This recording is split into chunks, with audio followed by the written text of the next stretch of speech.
Welcome back, everyone, for another deep dive. This time we're going deep underground to explore the world of oil and gas well perforation. Ooh, that sounds exciting. It really is. Specifically, we'll be focusing on predicting the size of those tiny holes created during perforation, known as the entry hole diameter, or EHD. Yes, EHD. Super important, but often overlooked. It's all about getting the size just right, which is crucial for efficient extraction. But before we get into the details, I should probably introduce you properly.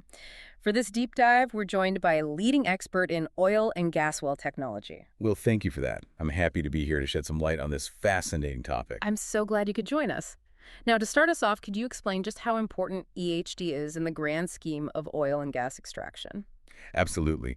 You see, those tiny holes act as the gateway for oil and gas to flow from the underground reservoir into the wellbore. And it's fascinating how even a tiny difference in EHD, we're talking fractions of an inch, can significantly impact how much oil and gas you can actually extract. Wow, so we're talking about big implications from these tiny holes. Absolutely. Okay, so I'm already intrigued.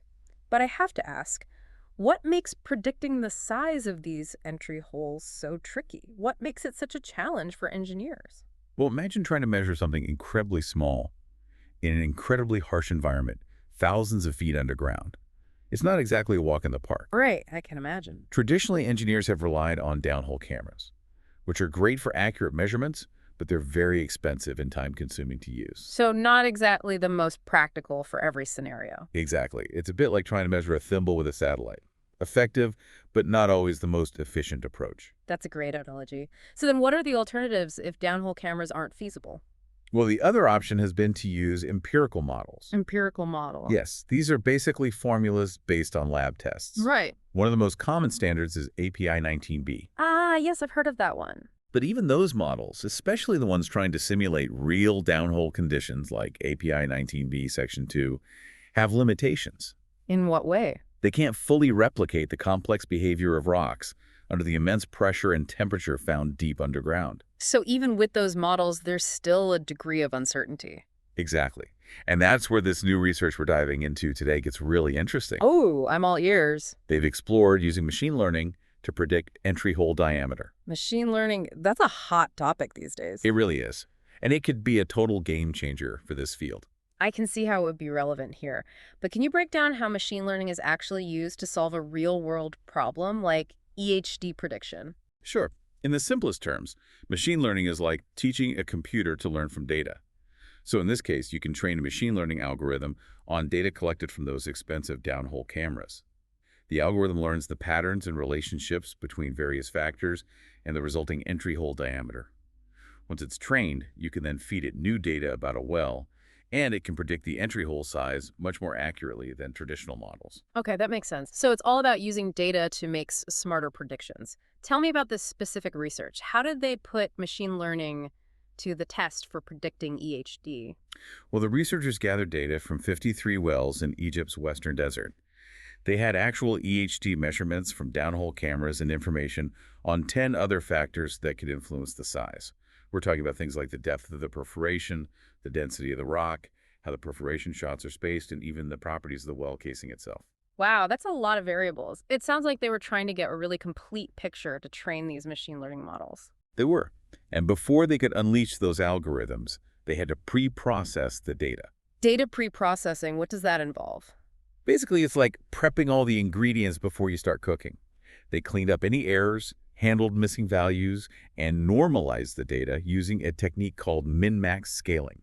This ensures that the data is clean and consistent before feeding it to the models. Makes sense. So once the data was all prepped, what did they do next? They tested a whole range of machine learning models.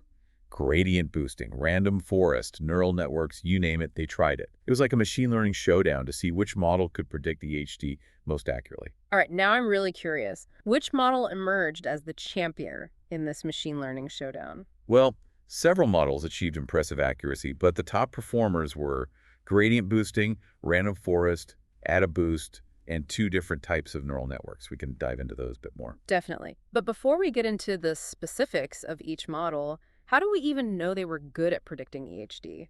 What metrics did they use to evaluate their performance? That's where we look at metrics like MAPE. MAP. It stands for mean absolute percent error. Hmm. Essentially, the lower the MAPE, the better the model is at predicting. And these top models had incredibly low MAPE values. How low are we talking? Some were as low as 4.4%. Yeah. That means their predictions were extremely close to the actual EHD measurements taken by the downhole cameras. Wow, so we're talking about a potentially major improvement over those traditional methods. This is impressive. It is. And to really test these models, the researchers took it a step further and applied one of them to a real-world well in Egypt. All right, let's hear it. How did the machine learning model perform in a real-world scenario? They called this well NX. Using all of the input data for that well, their AdaBoost model predicted an EHD of 0.34 inches. Okay, And you want to know the actual measurement from the downhole I camera? do. I'm on the edge of my seat here. It was 0.36 inches. Wow, that's incredibly close. It is. It really seems like machine learning is living up to the hype. It really does in this case. So, for comparison, how did those traditional models perform? Well, one commonly used empirical model, based on those API RP43 calculations, predicted an EHD of 0.23 inches for well X. Hmm, that is quite a difference. Yeah, and that actually highlights a really important point. Okay, I'm listening. This is particularly relevant when we look at something called limited entry hydraulic fracturing. Limited entry hydraulic fracturing. I'm not familiar with that term. So it's a technique used to enhance well productivity. Basically, it involves creating these small perforations in the well bore to control the flow of fracturing fluid into the reservoir. Okay, so it's kind of like creating these strategic pinch points to control the fluid flow. Exactly.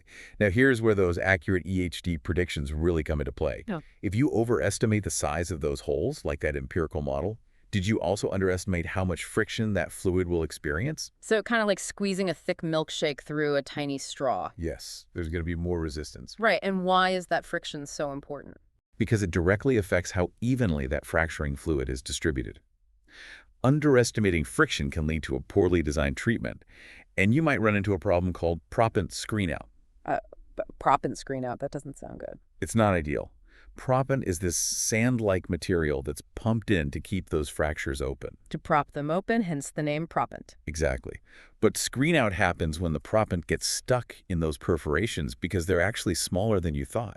It's like trying to fit square blocks through round holes.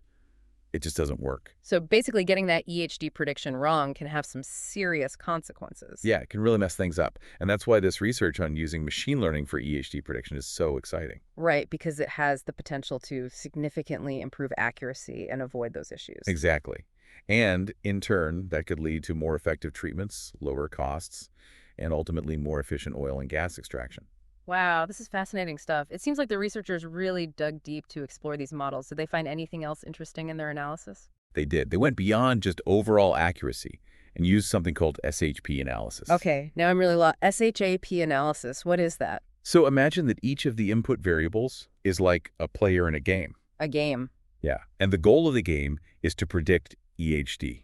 Okay, I can see where this is going. SHAP analysis essentially tells you how much each player contributes to the final score, whether positive or negative. It helps identify the most important factors. So, like, who are the MVPs in this EHD prediction game? Well, interestingly, the SHAP analysis showed that gun diameter, casing elastic limit, casing outer diameter, and casing nominal weight were the most influential. That makes sense. Those are all related to the actual perforation process. Right. And it emphasizes that paying close attention to these specific parameters during well design can have a big impact on that EHD and, as a result, the overall performance. So it's about understanding the physics and using that knowledge to optimize things. Exactly. Now, one thing to keep in mind is that this study was done using data from a specific region, the Western Desert of Egypt. Okay, so that brings up the question of how these models would perform in other parts of the world. You got it. Because I imagine that different geological conditions could play a role. Absolutely. Hmm. And the researchers themselves acknowledged that. They pointed out that the models might need to be retrained with data from other regions. To account for those variations. You got it. Different rock properties, stress conditions, these things can all impact that entry hole diameter. So more research is needed, but it still sounds like this could be a pretty big step forward. Oh, it definitely has potential. And to me, the most exciting part is that this research opens up a whole world of possibilities for machine learning in the oil and gas industry. Mhm. EHD prediction is just one piece of the puzzle. Right, like the tip of the iceberg. What other exciting applications are you seeing? Well, there are tons of potential applications. One area where it's already being used is drilling optimization. Drilling optimization, so like helping to make sure everything runs smoothly during the drilling process. Exactly. Imagine having algorithms that can predict those drilling challenges before they happen. Wow, so we're talking about potentially avoiding things like stuck drill bits or wells that suddenly stop producing. Yes. By analyzing all that real-time data, those algorithms can spot patterns that might indicate trouble. And that allows engineers to make adjustments early on and hopefully avoid those costly issues. That would be incredible. What else? Well, another area is reservoir characterization. Reservoir characterization. Basically, it's all about creating those detailed 3D maps of underground formations. Machine learning can analyze seismic data and geological information to get a much clearer picture. Ah, so instead of relying on educated guesses, engineers could have a much more accurate understanding of what's down there. Exactly. And that leads to more targeted drilling, which helps reduce risks and makes the whole extraction process more efficient. Okay, that makes sense. And are there any other applications you're particularly excited about? Definitely. Production optimization is a big one. Production optimization. Tell me more about that. Think of it like this. Machine learning algorithms are constantly monitoring well performance in real time. They can spot potential problems and even suggest adjustments to production parameters to really maximize output. So kind of like having a super smart assistant that's always looking for ways to improve things. Exactly. It means you can fine-tune production to respond to those changing conditions, prevent equipment failures, and basically squeeze every last drop out of a reservoir. While minimizing waste. Right. Speaking of minimizing waste, are there any applications for making oil and gas production more sustainable? Absolutely. For example, machine learning can help optimize well placement to make sure they're disturbing those sensitive ecosystems as little as possible. Ooh, that's a good one. And it can also help reduce those harmful emissions by making those production processes more efficient and identifying any leaks. So it's about balancing meeting energy needs with protecting the planet. Got it. This has been an incredible deep dive. I feel like we've covered so much. Any final thoughts for our listeners before we wrap up? Yeah, just this. The oil and gas industry is at a really pivotal point, and machine learning is playing a huge role in this transformation. The potential is incredible, and I think the insights it can provide will completely change how we approach energy production. Well said. Thanks for joining us for this deep dive into the world of EHD prediction and all the amazing ways machine learning is changing the oil and gas industry. Until next time, keep exploring, keep learning, and keep diving deep.